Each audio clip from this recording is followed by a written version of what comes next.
Thank you, Tumi. Yeah, my name is Zola Tsotsi. I am the chairman of Eskom. We had a stab at a few of these considerations in terms of infrastructure investments in Africa. We started off by looking at the East African community. East African community, as was said earlier here by someone on the podium, on the panel, was without a doubt the best example Africa's ever had of infrastructure integration and generally even political cooperation. And we started to say, well, what actually happened? What was the cause of the demise of the East African community?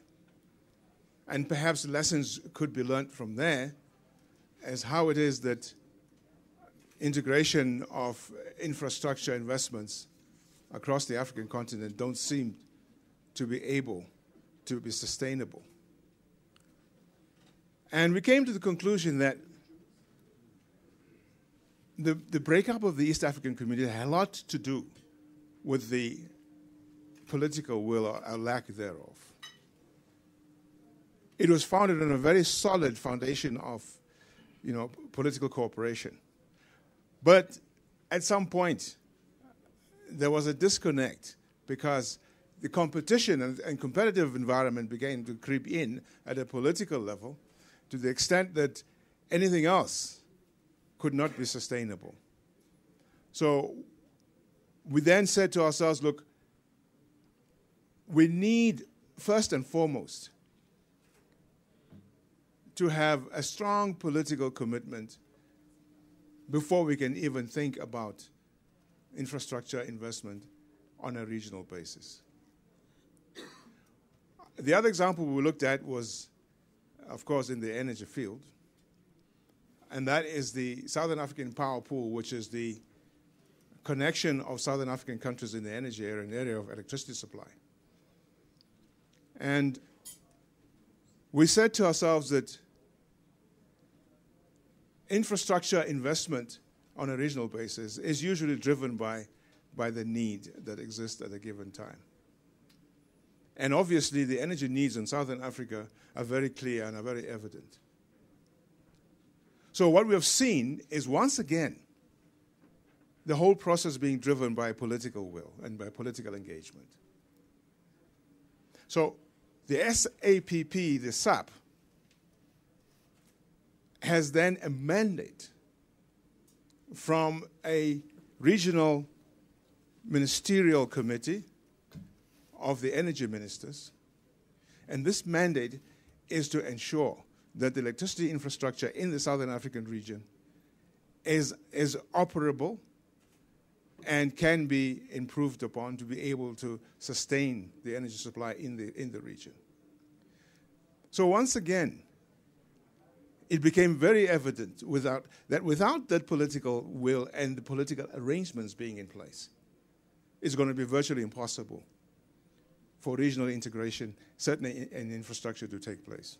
So we thought that was a clear and very poignant example of the significance of having the political will to be able to have infrastructure investment in a successful way across any regions of Africa. Just a quick question to follow up on that, and I know this isn't a Q&A, but I thought maybe if you could elaborate on the how one can foster some of that political will, because we all talk about it, and yet the how always remains elusive. I don't know if your table managed to discuss that at all. No, we didn't get into that as per se.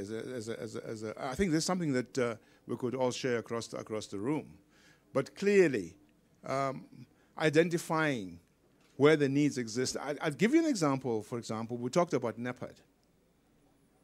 NEPAD is a brilliant idea. It is a brilliant idea. And NEPAD being conceived at the AU level, hoped and thought that NEPAD would be the epitome of political integration in Africa. And you asked how it is that we can achieve that political oneness.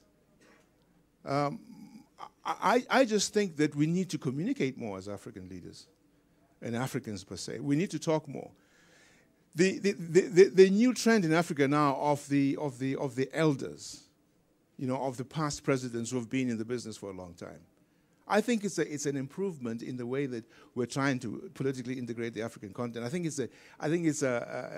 It gives unfettered access to those sitting political leaders in different countries without the competitive issues coming into play.